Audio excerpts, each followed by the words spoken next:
Welcome to the very first video in my series of Japanese lessons. What I plan to do with these videos is to start from scratch with this video right here, teaching you about where Japan is, talking a little bit about Japanese culture, speaking slightly on the Japanese language as well, and I'll also give you some tips and tricks about learning Japanese. So, just a brief introduction of myself. My name is Josh. I grew up in Okinawa, Japan. I am American, but I did grow up in Okinawa, Japan. I currently reside in Ohio, but I still speak Japanese fluently. I've been posting a lot of videos on TikTok about that, in Japanese, about Japan, Japanese culture related things, and a lot of people have asked me to make some Japanese lessons, which is what I'm doing right now. If you are on my Patreon, you are getting this video 1 week earlier than everybody else, along with an additional video that is not going to be posted anywhere but Patreon. So if you are interested in getting exclusive content and getting your content from me a week early, make sure to check out my Patreon. You can find the link in the description. So, like I said, this video is a very generic, basic overview of Japan, Japanese culture, kind of Japanese language a little bit as well. But in the future, I will be teaching you how to write Japanese, read Japanese,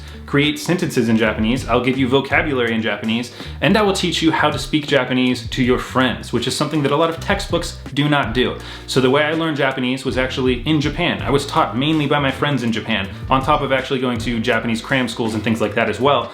But majority of Japanese that I learned was just picked up on the street, and that's the Japanese that you speak most day to day. Chances are, if you're watching this video, you are not wanting to work for a Japanese company. Chances are you're interested in Japanese culture and would like to visit one day, which means you need to learn how to speak, respectfully, but also you need to learn how to speak to your peers, because you can't speak to your peers the same way that you speak to a boss or someone that you don't know in Japanese. Otherwise you come off a little cold and distant, So in this series, I hope that I can teach you how to speak Japanese like a Japanese person does. Now, let's talk about Japan. Where is Japan? So Japan is a chain of islands located in the Pacific. It's off the coast of Asia. The northernmost islands of Japan are near some Russian islands, so it's actually near like southern areas of Russia. And the southernmost island chains, where Okinawa is, where I grew up, are kind of near Taiwan. But the majority of Japan is off the coast of Korea. The culture of Japan is very interesting because for a long time Japan had very heavy influence from places like Korea and mainly China, which is where they borrowed a lot of their writing and a lot of their words.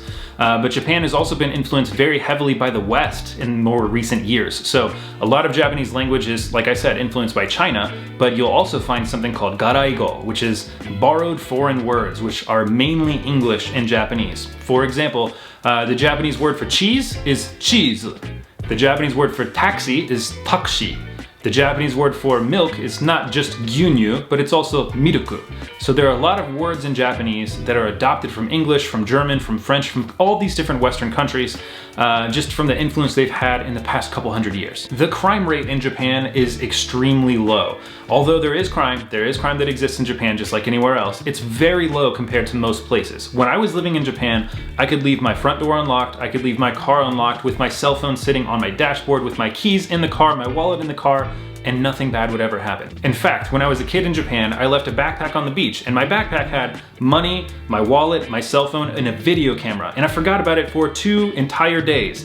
I went back 2 days later, and somebody moved my backpack underneath a tree so that it wouldn't get rained on, but everything was still on the inside of it, which is absolutely insane. So a very safe country compared to pretty much everywhere else in the world. Japanese cuisine is very heavy in rice and seafood, kind of obvious, but there are also specialty dishes depending on where you're at in Japan. There are certain parts of Japan that are known for their beef, certain parts of Japan that are known for their pork, and other parts of Japan that are known for different dishes, like Okinawa, known for champuru. Like I mentioned before, Japan has a lot of influences on its culture and its language. However, the Japanese language is a language isolate, which means there are no family languages to Japan, and it's not related to any other language, even though there might be some similarities and some things that they borrow from other places. Now, the Japanese language does have different dialects. Usually people will speak a very standard Japanese, but depending on where you go, whether it's Osaka or Hiroshima or Tokyo or somewhere in Hokkaido, you might find people speaking a little bit differently. They might change their verb endings and change their inflection on certain words, so it might be a little confusing here and there, but I don't think the language has changed too much, unless you're talking about the Okinawan dialect, which is actually an entirely different language. Let's move on to the Japanese writing system.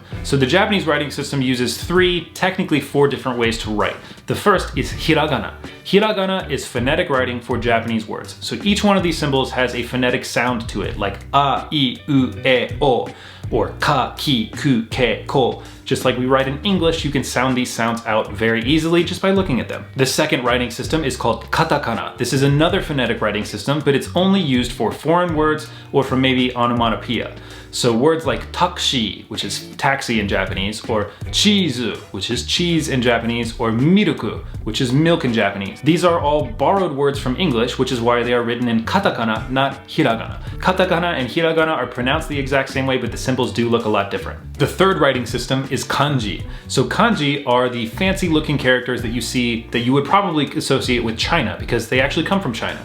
Japan borrows kanji from China, and a lot of the times the meanings of the Chinese kanji change when it comes into Japan, and the pronunciation will change as well. So kanji can be pretty daunting, pretty difficult, but don't worry, because once I teach it to you in these lessons, it'll make a whole lot more sense, and I'll give you a lot of tools and tips to help you learn kanji a lot easier. Like I said, Japan technically has 4 ways to write. The 4th way is called romaji. Romaji is just Roman letters, you know, letters we use in English to spell out Japanese words. Examples of that would be sake, Tokyo, Osaka, right? These are all Japanese words, but they're written in English letters, in Roman letters.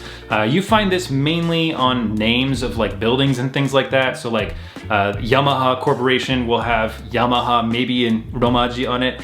Signs for Family Mart are gonna be Family-Marto in katakana sometimes, but Family Mart written in romaji above it. So not something that you'll see in books and manga and things like that in Japan, but things you'll see on signs. When Japanese is written, they use a combination of all 3 main writing systems. Hiragana, katakana, and kanji are all used simultaneously in a Japanese sentence, which means if you only learn hiragana or only learn hiragana and katakana, you won't be able to read a sentence in Japanese because they use kanji as well. It's all intertwined.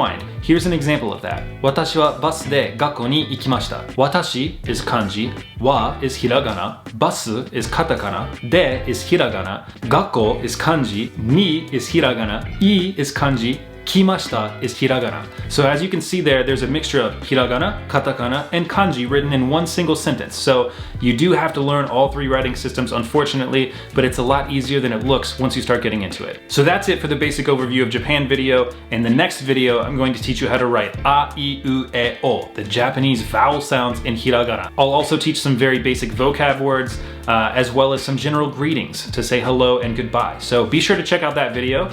If you want to go to my Patreon, you'll get that video 1 week early, as well as an additional lesson that's not going to be posted anywhere else. So be sure to check that out. If not, don't worry about it. Be sure to follow me on Instagram, TikTok, everywhere else as well. I'm excited to do this series. I think it's going to be a whole lot of fun, and I appreciate everybody for watching. So have a good day. 皆さん、来週ね。Bye bye.